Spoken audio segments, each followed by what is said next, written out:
Hello and welcome to my channel. Today I would like to talk about the school system in Switzerland from my perspective. I have two of my children are here in the school years, in primary school. We've been living here more than 10 years and I've been teaching in various roles at both universities and gymnasium, also privately. So I had some experience and insight that I would like to share with you. So in this video, I will concentrate more on the first steps, so the kindergarten, the preschool, and the start of the school. And then in the next videos, I will talk about the steps that come later on with a bit older kids. So the school system officially starts here with 4 years. At least I'm speaking about the canton of Zurich. It can be different, but it should be around all Switzerland around this age.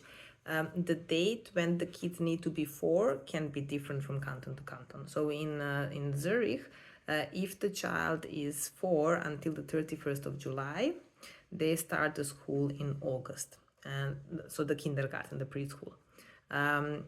The preschool and the school, they start on the same day, and this day is usually the 3rd week of August. Before that, they've had 5 weeks of a holiday if they've been already in school. So let's say the first contact with the public school system here will be when your child is 4, and they start in August, and they have every day from around 8:20 until 5 before 12, so until 11:55. Very Swiss, they have school in the morning, or they have a kindergarten, a preschool in the morning. And they have these 5 days a week, and in the first year of the preschool, they do not have the afternoon classes, at least as my memory serves me. So the idea is a bit traditional. This is something I'm not a fan of. The idea is that the kids go to home afterwards, and usually the mothers wait for them with lunch, and they do not work. Of course, nowadays, even though this is still like that with many families, there are more and more families, especially in cities, where both parents work. So the schools have something that is called Hort in the German-speaking area. It is like a school daycare after the kindergarten or after the school. This has to be paid for, and it's actually quite expensive.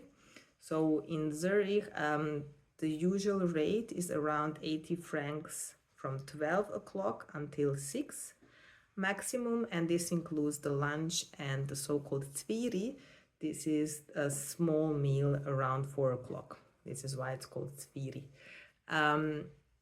This is quite expensive, what they have introduced in the city of Zurich, but it hasn't come to all the schools yet, so it's not in our school yet.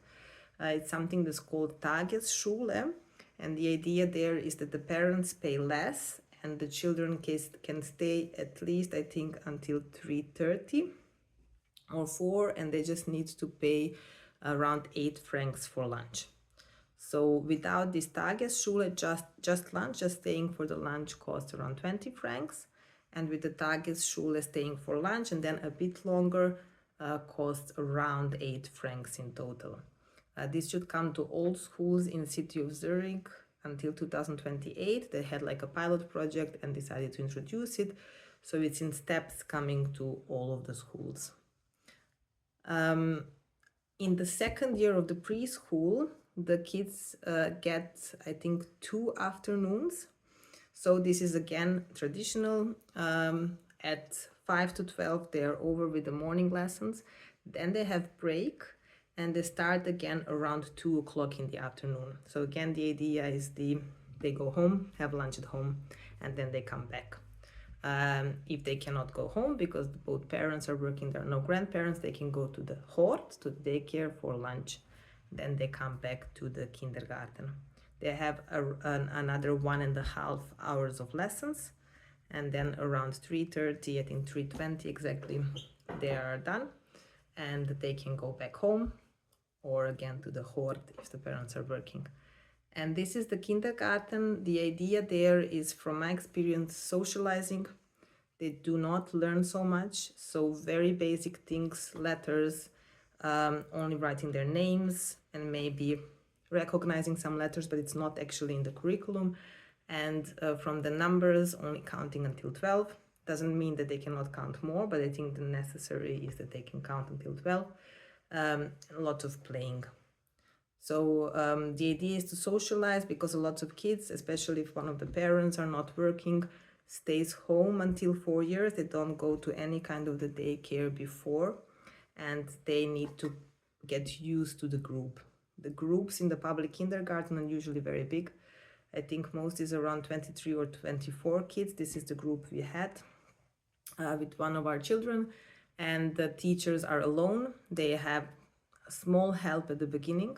So this, now I'm talking about the Zurich, and usually it's too much. So it's for this age, 4 years, 5 years, many kids still not used to the groups. It's a lot for the teachers. So it's not so strange that they don't learn a lot of things. But it's good for their socialization, getting used to the school. The kindergarten is usually close to the school they will go after. In Switzerland, the kids start walking alone to the kindergarten or school very early. So often you see very small kids that walk alone to the preschool. You should always watch out, however, that they do not cross any big streets. We started only when the kids went to school for them to walk alone. But in general, in Switzerland, it's very often that they start very early walking alone or in groups to the school. So the idea of this preschool is also a bit of the independence. Our other child went to the private kindergarten, and we were very happy with how much they learned. They learned much more, even some reading. They had lessons. It was bilingual.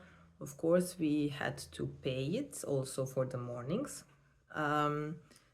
And the groups were smaller, which has plus and minus sides. The plus is they can work more, they can do more things and concentrate more on kids.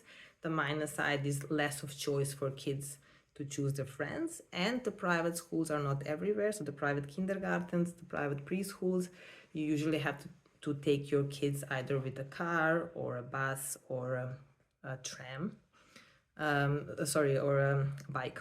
And so two very different experiences.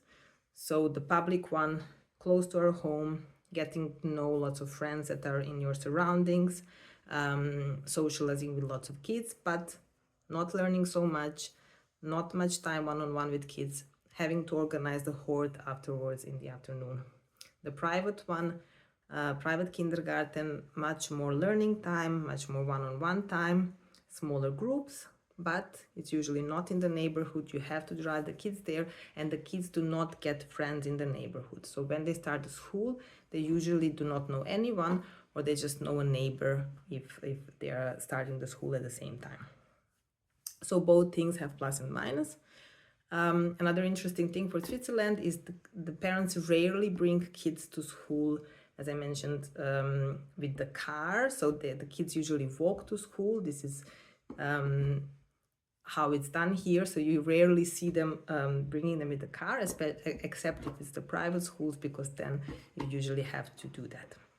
So in my next videos, I will talk about the school. When does it start? How does it look? How much do the kids go to the school? And then I will also try in some videos to talk about the later, so gymnasium and university. Thank you very much.